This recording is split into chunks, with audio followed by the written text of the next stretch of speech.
we go.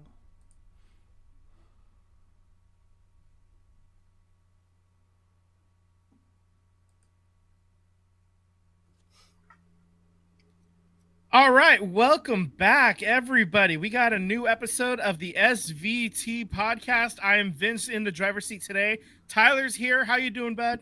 What's going on, man? Sam is out sick. He's, he needs to take care of himself. He's gonna be feeling all right next time though. And Tim is on the ones and twos. Good afternoon, Tim. What? How's All it going? right. We got a packed show. I'm pretty excited. We're gonna rip through this though real quick. We're gonna talk a little bit of basketball playoffs, hockey playoffs. We got some soccer. It's in the title. Um, uh, Even a little bit of football notes that we're gonna get started on right away, including the schedule dropping. So let's begin there. The schedule released on Wednesday. Some of the games had been leaking, but now we have the full schedule. The 49ers, for example, are going to be hosting the Jets on Monday Night Football in week 1. And the most popular joke was Aaron Rodgers' other Achilles could do the funniest thing ever. Um, so we'll see what happens there. I'm not wishing harm on him or anything, but I can see why the jokes were made. Also, the Niners did sign the guy that made that tackle, so I Well, hopefully Rogers has a better season this year. It seemed like his numbers weren't so great last season. right, yeah, it was overall just not a good three plays for him last year.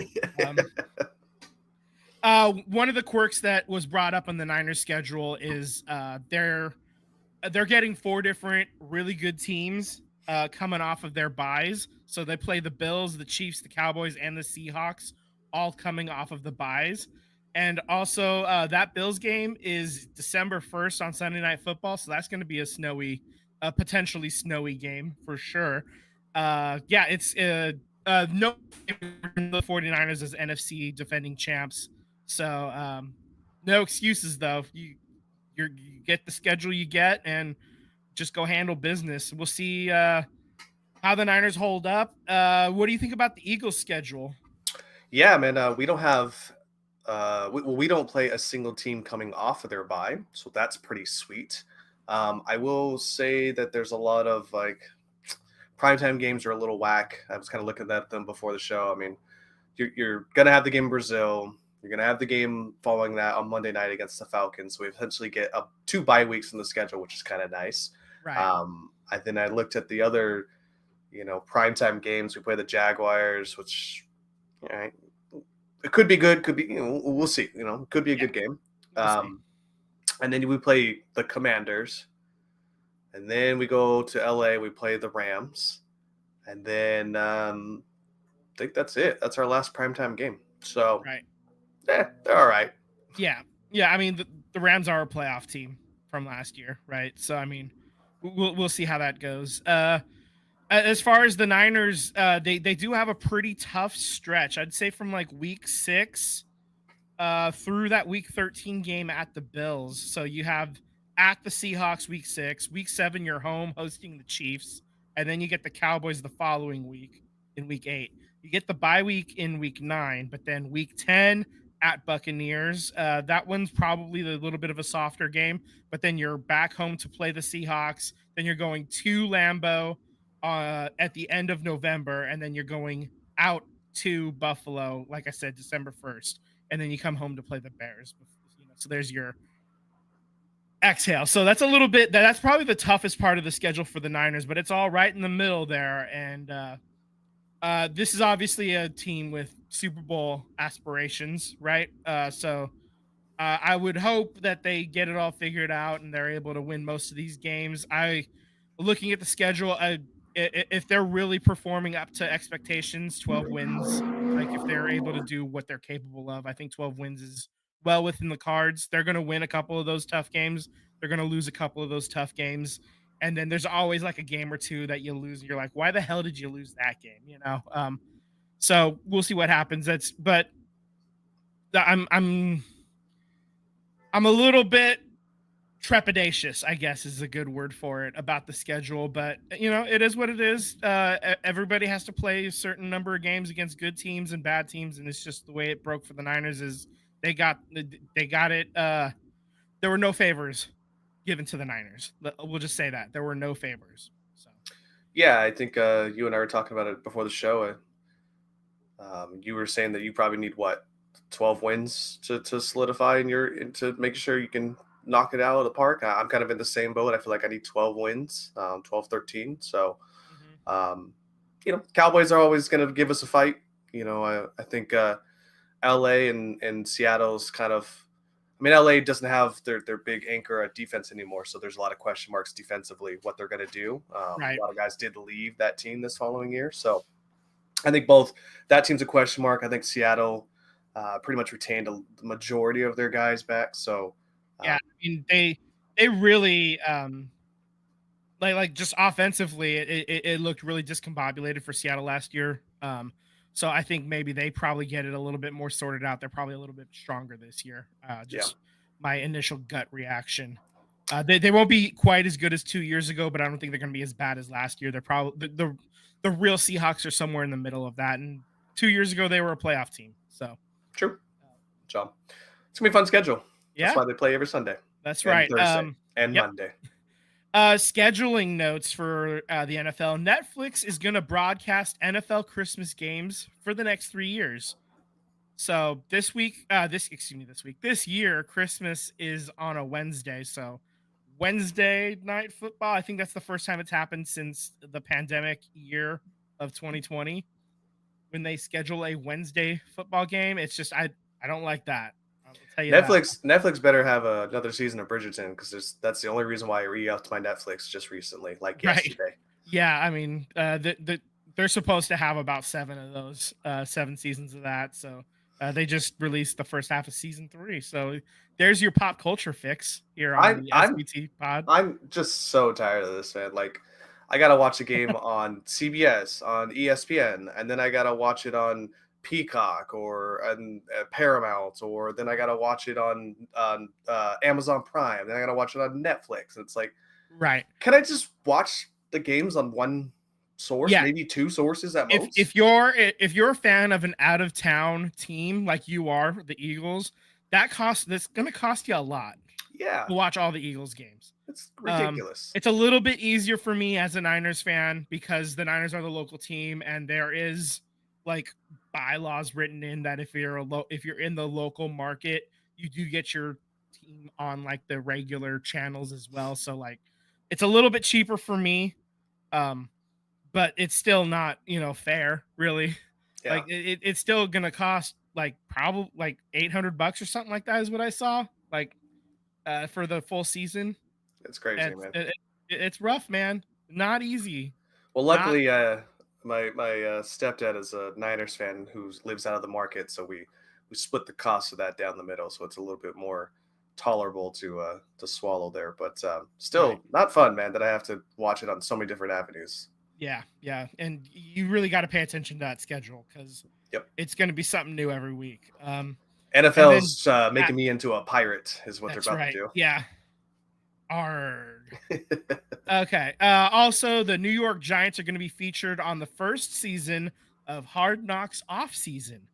So is Hard Knocks? I've read something that it's not going to be focused on a team anymore. It's going to be like different teams. I don't know about that. What I think it's they're doing like 3 different teams because last year they started Hard Knocks in season, and the normal Hard Knocks has just been preseason every year. And so they're starting to like branch out the Hard Knocks brand, I think.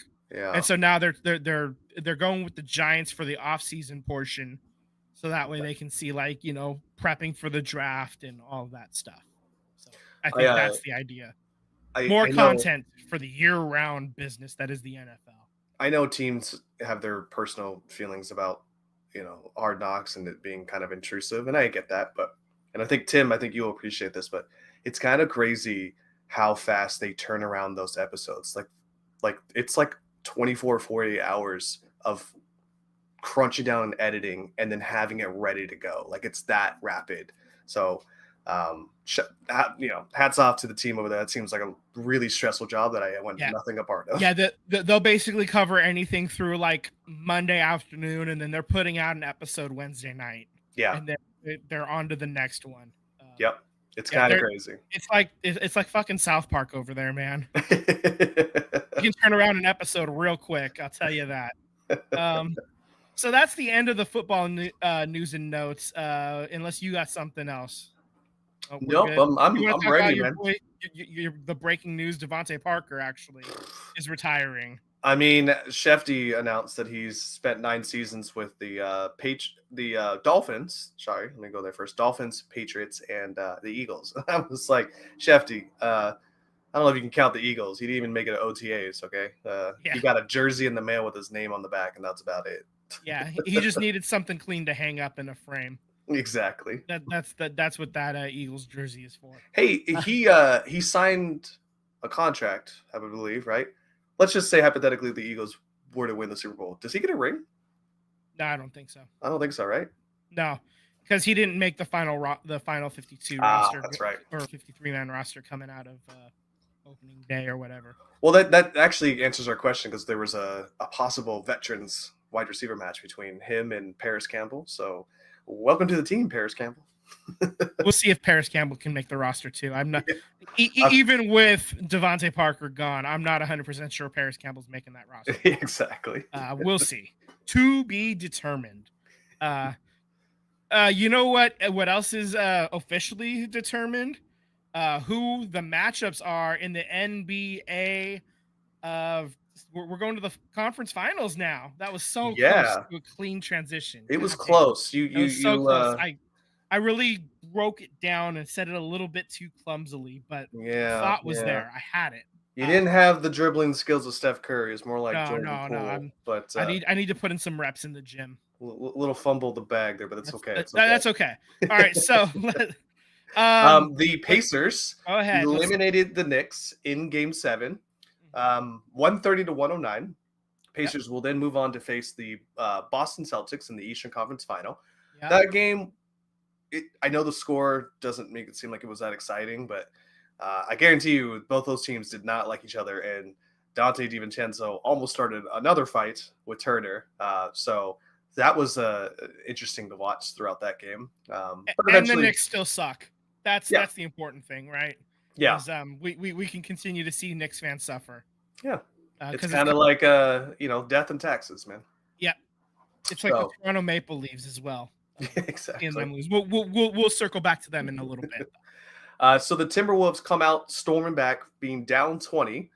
They go to beat the defending champs Denver Nuggets in Game 7, 98-90, and they will go on to face the Mavericks in the Western Conference Final.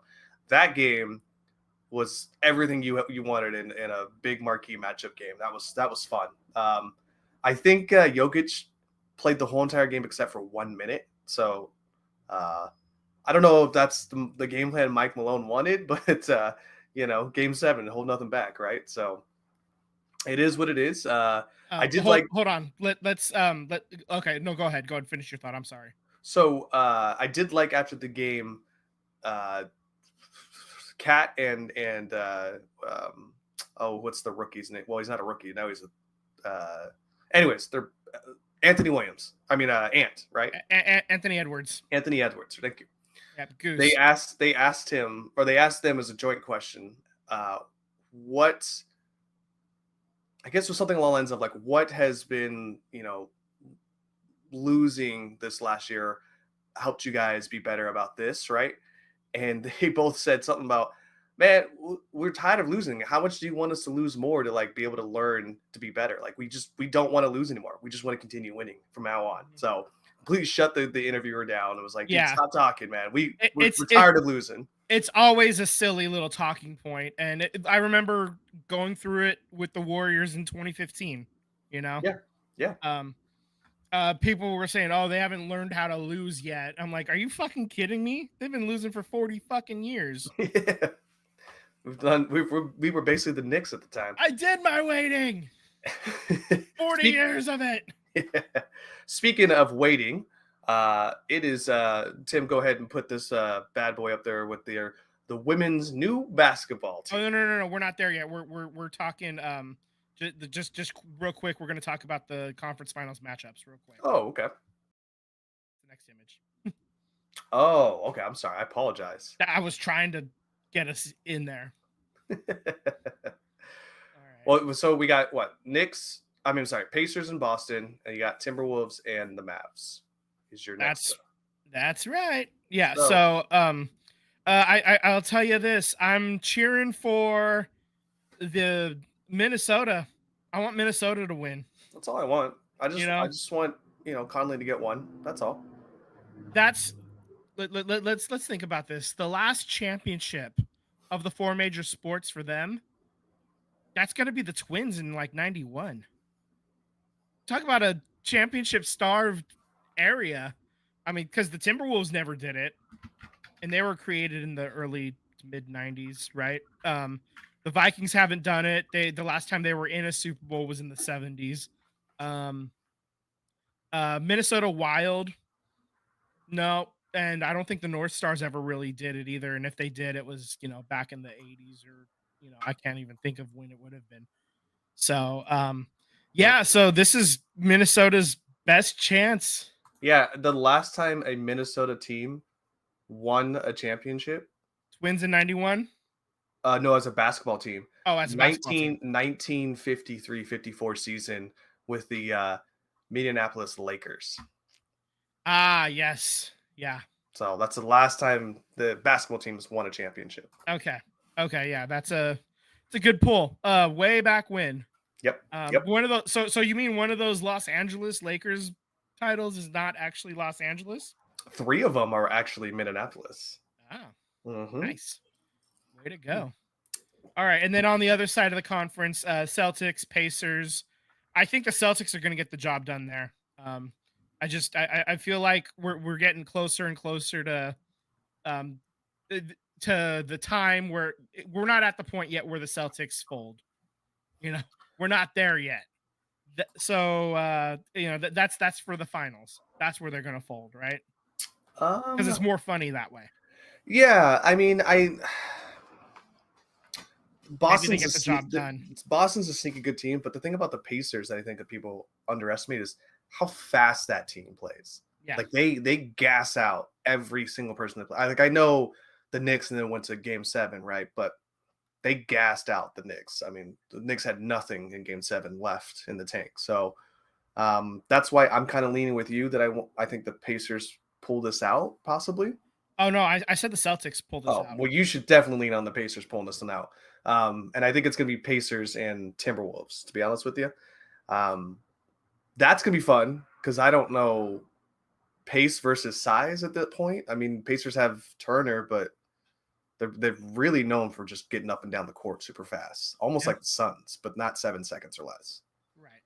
So we'll see. It starts tomorrow, and basically Tuesday, Wednesday, Thursday, every day for the rest of the conference finals until one team wins it. We're gonna have a basketball game every night. So that's something to look forward to, and just get really top tier basketball happening right now. Yep. So looking forward to that. And then, so now we can go ahead and move on to the next one. It's time to talk about the Golden State Valkyries. All right. Yeah. Okay. We're good now. Okay.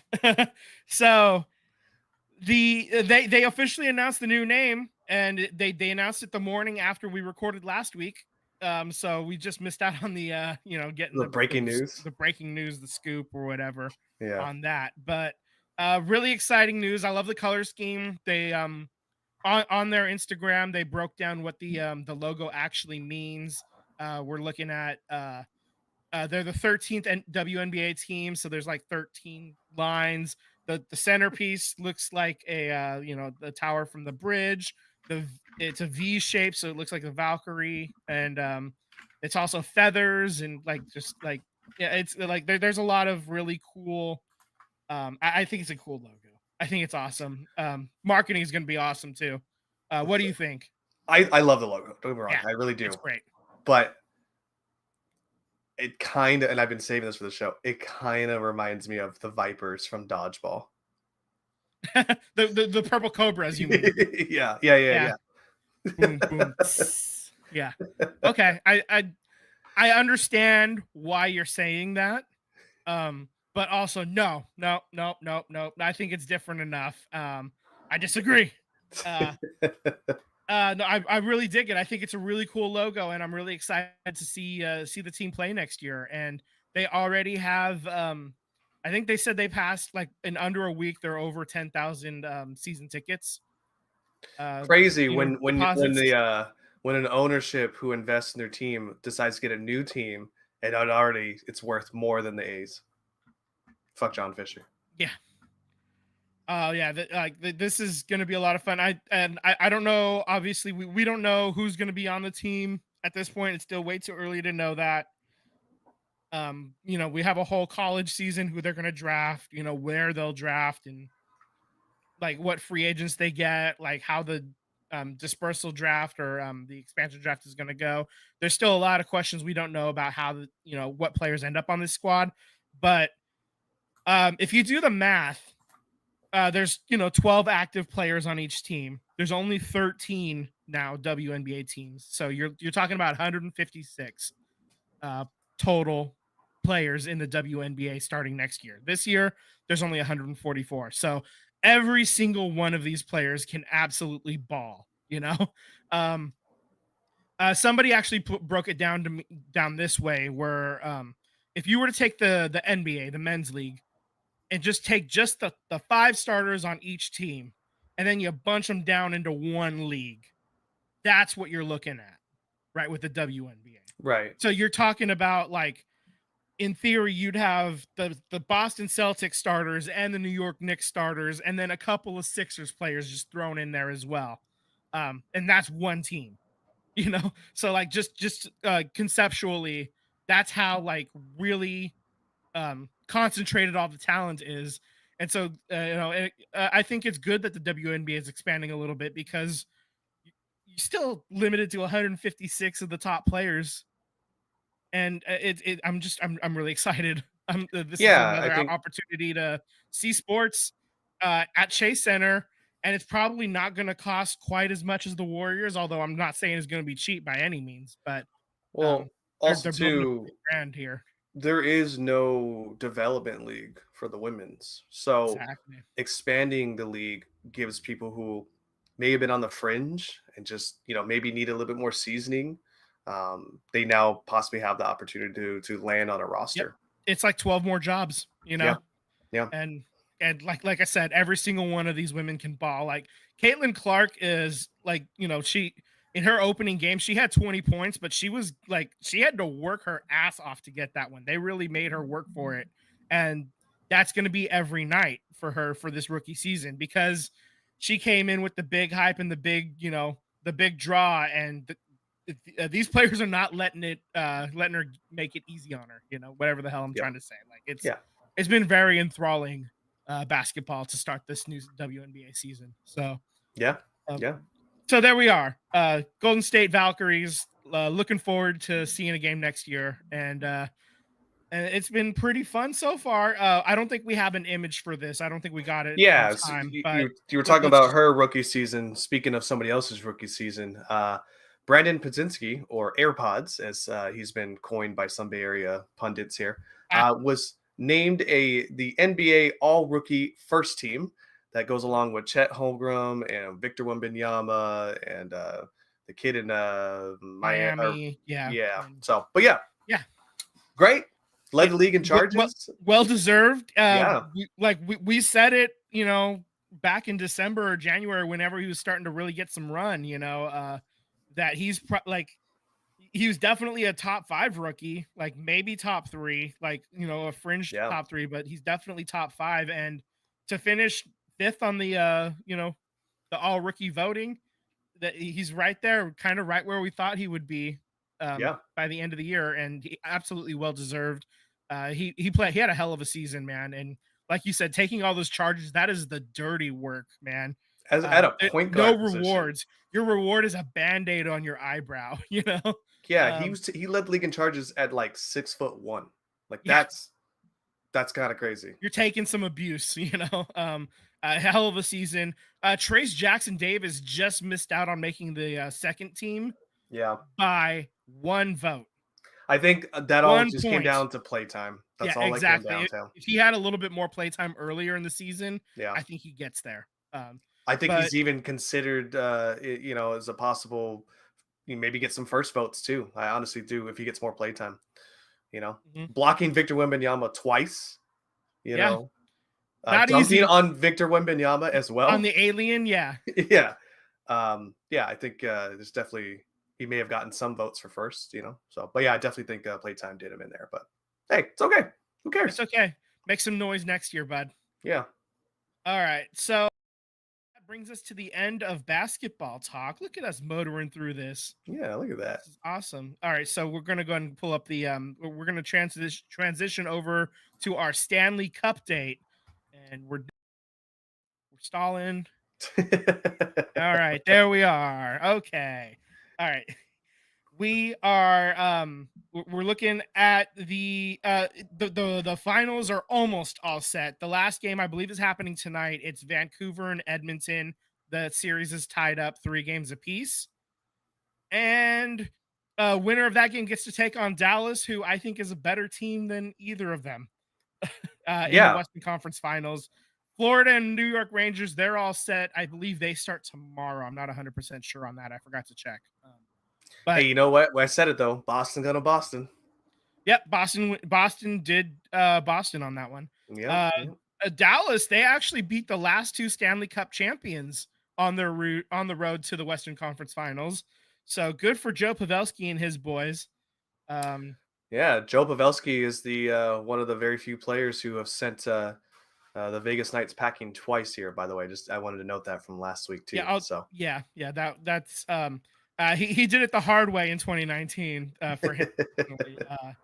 He wasn't able to finish that game out, unfortunately. But better times now, better times, and I'm thrilled that he's getting one more shot at getting a title, because at this point, who knows how much time he has left. He's in his late 30s.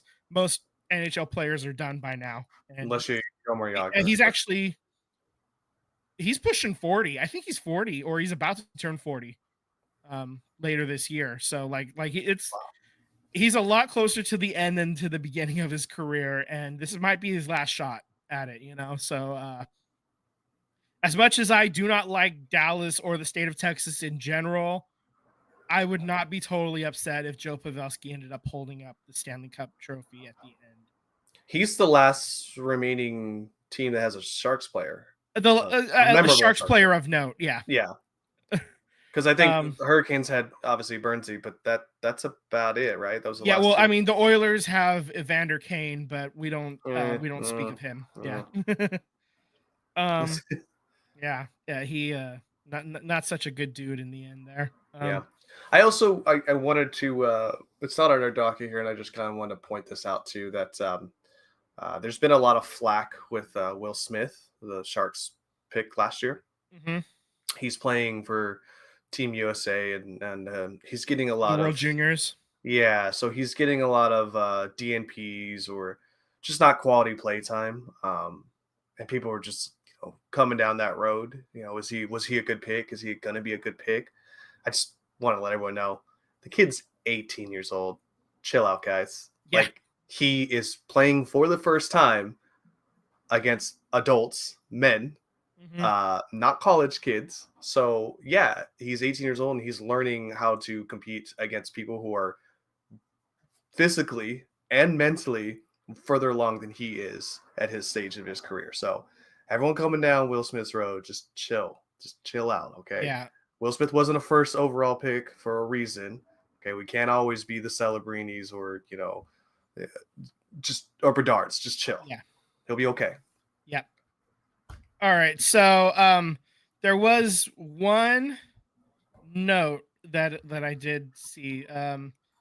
Kevin Kurz, former Sharks reporter, he actually was he had a pretty good chirp at a random person in an in the airport, at a bar in Aruba. Excuse me. So, I'm just gonna read this tweet that he put out. Guy next to me at a bar in Aruba pulled out a credit card with a Maple Leafs logo on it. Didn't seem too amused when I told him I assumed he's only buying the first round. Too Oh. soon, I suppose. Yeah. So Kersey with the chirp. Love it. Nothing more to say there.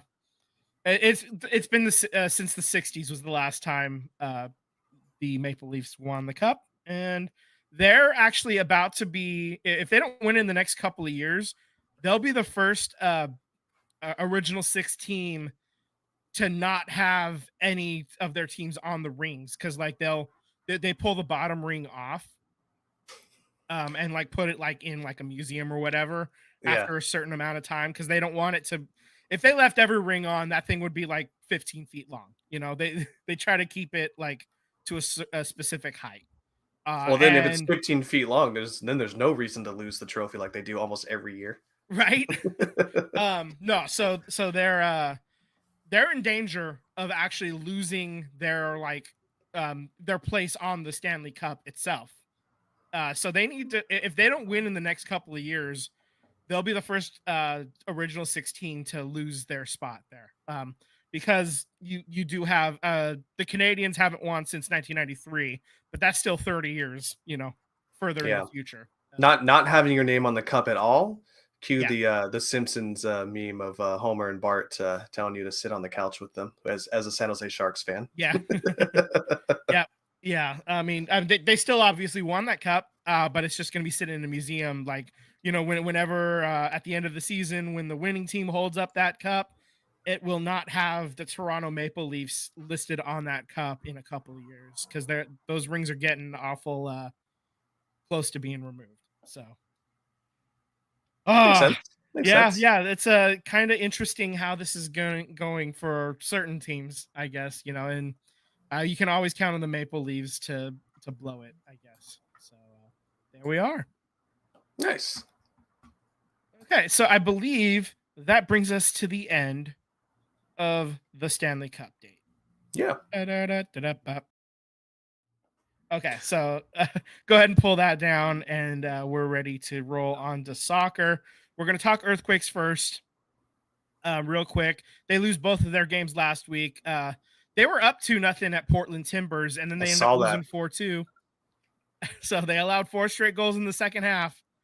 I also saw that there was a payroll sheet of MLS teams, and shocker, the Earthquakes are a bottom 5, with 2 of them being new teams into the Gasp! league. So, egads. Yeah, I mean, you acquired all this talent, but what did you acquired everything at a grocery outlet discount that expires next week. Surely you jest. Yeah. No. Not the team that with the owner that says as soon as he builds a new stadium, he's going to start spending. No, can't be that guy. Yeah. John Fisher, man of his word. Are you kidding me? No. I love that people still think that. Like, if you're in Vegas and you think that, and you're like, he got a new stadium, a brand new one in San Jose. He didn't buy anyone over there. Yeah. I would like to point out, actually, I was just looking. I had a question. I noticed at PayPal Park, all of the suites are on the bottom. Mm-hmm. And, there's like a couple rows of seats, and then it's a suite back there behind it. And then like the regular seating goes up there. That is a feature specifically for soccer, but not even for every soccer stadium. Like if you look at Austin, who they're playing this coming week, they're playing in San Jose, but like Austin's home stadium, those suites are at the top of the stadium. That's the idea of a suite, was you wanted to be able to charge bad seats a high price. And so when they built that stadium in San Jose, they put the suites, the expensive seats, down at the bottom, like idiots, fucking idiots. And so now, like, you can already charge a buttload for those seats for the regular people that are, trying to get good seats. You can charge whatever for those to be like, in the first 3 or 4 rows. And instead you put suites there and now you basically cut off an additional funding source, That's actually because what Dave Cavell said, was that they can't sell out these suites, and it's like, but no shit. he's the he built that stadium. I It's know his fault. they signed off on that. Yeah, that was their brilliant fucking idea.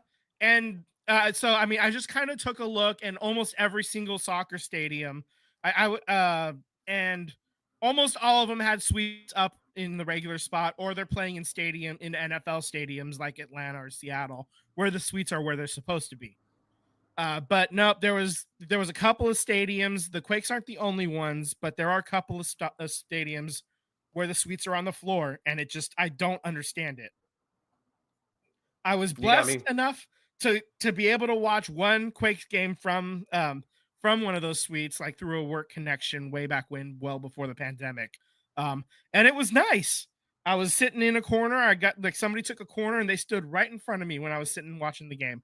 heck yeah. That being said, I would have had just as much fun in a suite at the top of the stadium, and it's just it's stupid. It's poor planning, and I just can't wait to see what other boneheaded plans they come up with for the new baseball stadium.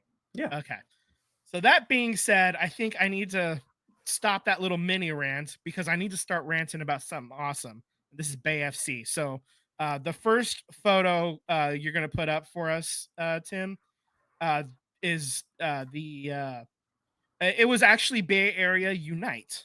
So let's go ahead and put the first one up. And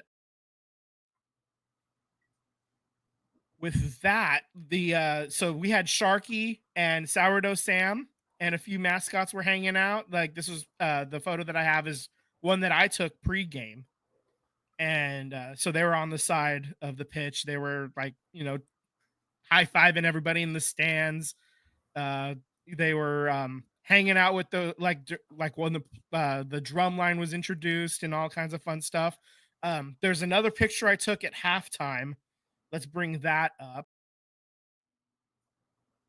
And so this is the Golden State Warriors senior dance team, and they performed at halftime. So like this was a whole thing.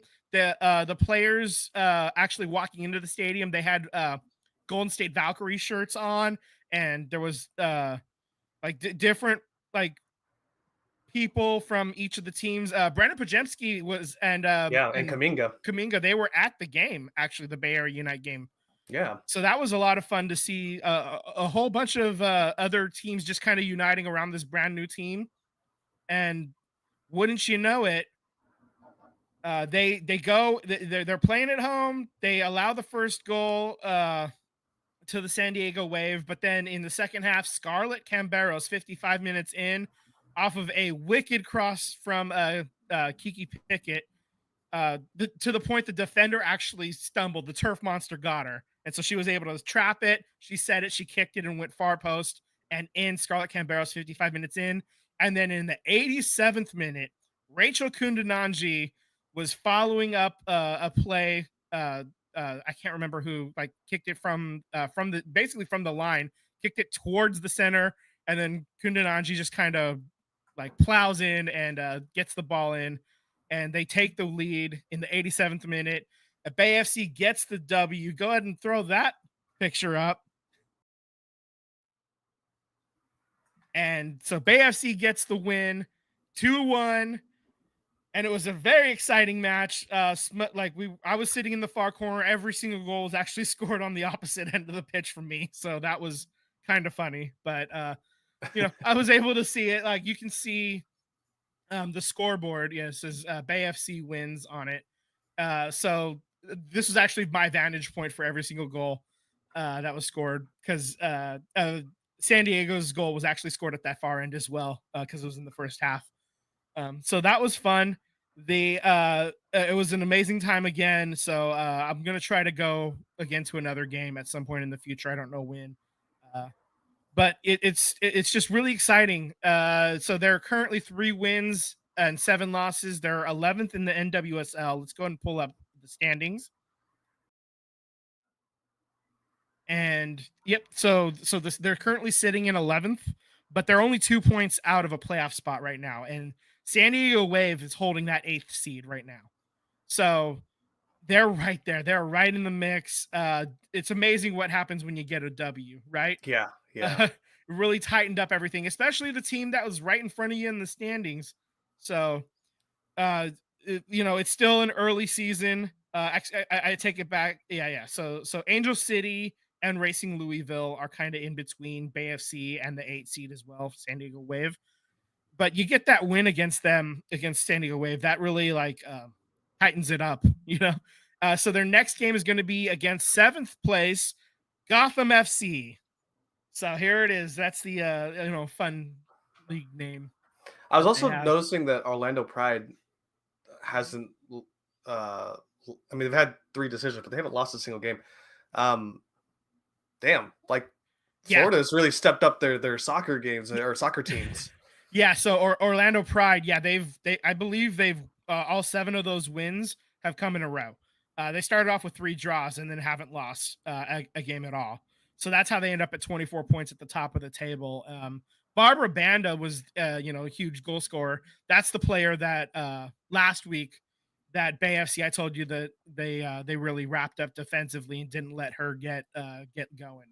So that Yeah, was uh, yeoman's work by Bay FC against Orlando Pride a couple weeks ago, and then this past week against San Diego Wave.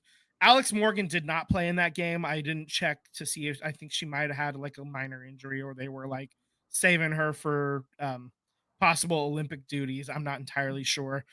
They did pull Naomi Girma after the first half as well, and she's going to be a key cog in the U.S. women's national team on the defense. Like she's probably getting the captain's armband after Lindsey Horan is done being captain, to give you an gotcha. idea. So I mean, yeah, yeah. So that's basically there's our Bay FC update. The last thing about women's soccer, they finally made a decision on 2027. Brazil is going to host it. They already have the stadium infrastructure, obviously. They hosted the World Cup in 2016, I believe, for the Yep. men's side. So they know how to put on the World Cup at least, and uh, you know, the just having a decision finally. It's about time. It's about damn time, as Lizzo would say. I just think that it's kind of crazy that it took them this long to figure this out. It's so ridiculous. Yeah. We're Talk about asking for an extension on your homework that's due to your professor. right. Yeah, I mean, this World Cup is to be played in 3 years. Yeah. It takes about 2 years to get it like completely sorted out. So they're really like running up against the clock there. Yeah. Absolutely. Yeah, this is it. Frustrating is the kindest thing you can say about FIFA. You know, uh, if you're really in a generous mood, just to call them frustrating is nice. Yeah. That's the nicest thing I can say. Yeah. Every time you shake hands with a FIFA head person, you always want to dry off your hands because it's so greasy with all the money that they keep laundering and taking. Yeah, yeah. Yeah. You definitely need that the little handy sandy. Yeah. Yeah. Clean your hands up after being near FIFA officials, man. Well, it looks like we're moving on to baseball here. I want to speak about another snake type of person here. Yeah. So go Tim, ahead. if you want to up here for me and cue me in. Yep. Alrighty. We are having, and just kind of reminding everyone at the same time here, the Fuck John Fisher Fest on Friday, June 7th here. So, About 2.5 weeks away. yeah, yeah. So. I think it's going to be, I'm not, I don't think I'm going to be there. I think Sam might be there. I think Sam's planning on it. I'm still, I need to have some discussions first before I commit to going.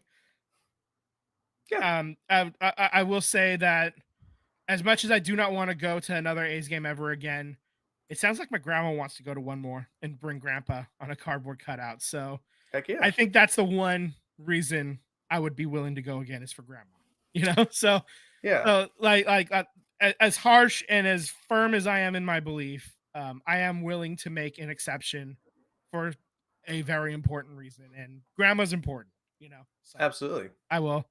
So I got to talk to her and see what game she wants to go to, and we'll figure that out. If it's the Fuck John Fisher Fest, so be it. If it's another date that she wants to go to instead, we'll make that work as well. But yeah, I think I'll rock the Bay FC hat instead. Instead of anything else, I because guarantee you, a lot of people are going to be like, "Is that a Ballers hat?" I promise you, that's going to yeah, happen.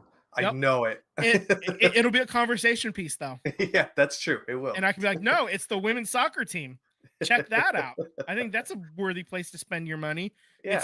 It's entertainment. It's entertainment, and they're really it's a lot of fun to watch. So yeah, as the signs as our fans in Fisher Out image says, bring your signs, bring your flags, bring your banners. FJ Fisher Fest. That's and it sounds like there's going to be like national voices hanging out beforehand at different bars. Damon Amendolara and Damon Bruce are going to go to like one of the local breweries in Oakland before they go to the game, so you can check their feeds out if you want to hang out with them beforehand. And it's I feel like this may not have quite as many people as the as last year's reverse boycott, but I feel like this is I think the message is going to be a little bit angrier, even more so. Yeah, I think the Yeah. chants are going to come fast Yeah. and furious. hmm So, And if you do go to the game, just don't throw trash on the field. yeah, That's it. That's the only thing I ask. Anything else, go for it. All right. That's there's one rule. You know that Little Caesars commercial where he's Oh, like yeah. taking his shirt off. There's no rules. Put your You- shirt on. There's one rule. That's my one rule. Don't throw trash on the field. Okay. Other than that, go for it. I look forward to seeing the highlights on Instagram and even like watching the game live if I'm there, or if I'm watching on TV. I will check this game out because I want to hear it. I yeah. want to hear it. Make it loud, make it proud. I think it's a slogan for a different month, but we'll Yeah. we'll And take it. well, no, it's the same month. Oh, it is the same month. That's right. That's next month. Yeah. Yeah. See what I did there? Oh man. All right, guys. Well, I don't have anything else. Got something here for Yeah, us. that's right. We do have. It is time for memes of the week. So let's go ahead and pull up that first one that I sent you. All right, and so I just for those of you that are watching, that I it's the Kevin Kurst one. I did spoil it early, but there it is. Let's pull up the second one.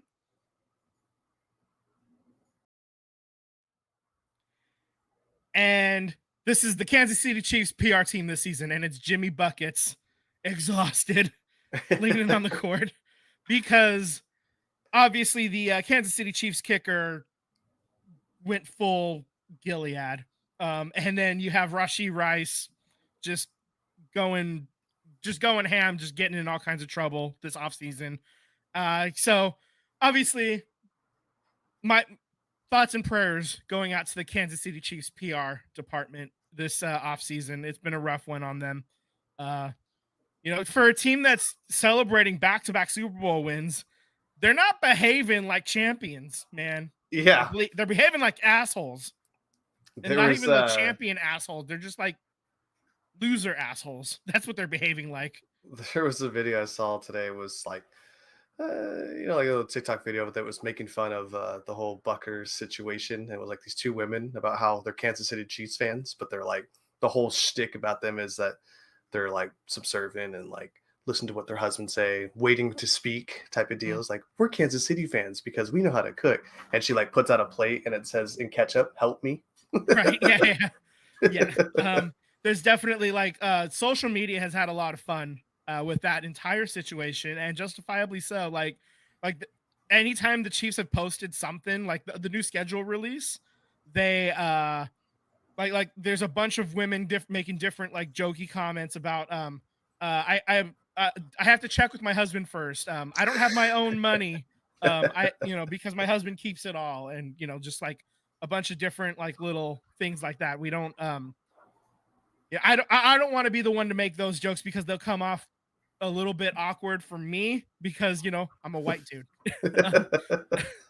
But like go off, I'm just having fun watching it. This is a fun show to watch right now. Yeah. Even this the I almost call them San Diego, the Los Angeles Chargers, they actually went in on Butker too. They did a quick turnaround, like when for one version of their schedule release, they actually put him in the kitchen cooking and cleaning in their schedule release video. It wasn't the first one they sent out, but they did make edits and added him in. So that was fun too. And there's a lot of different people doing investigations on Harrison Butker, and I don't want to get into that here because it's just speculation. But if you're curious, you can go into a TikTok deep dive or Instagram deep dive and see on your own. And I'll leave it at that. Sam wasn't. I mean, Sam was the one that mentioned it in a group chat, and he's absolutely right. If the school is embarrassed about what Butker said in this speech, a simple Google search would have let you know everything you need to know about this guy. Even the nuns from that specific college came out and had were very much against what he said. So there's the things that social media may not have covered on that speech. There is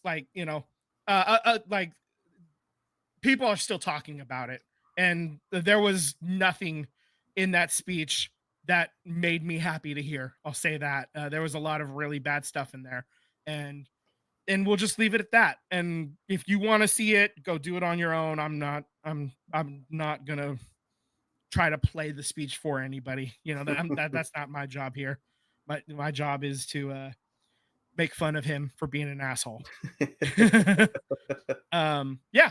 And so I think that brings us to the end of the show. Thanks for listening to the podcast. Subscribe on YouTube, hit the bell for alerts when we go live. Follow us on Instagram and Threads, and slide into them DMs. We want to talk with all you beautiful people. Absolutely. All right. Talk to you later, guys. Bye. Later, guys. Fuck John Fisher. Fuck John Fisher.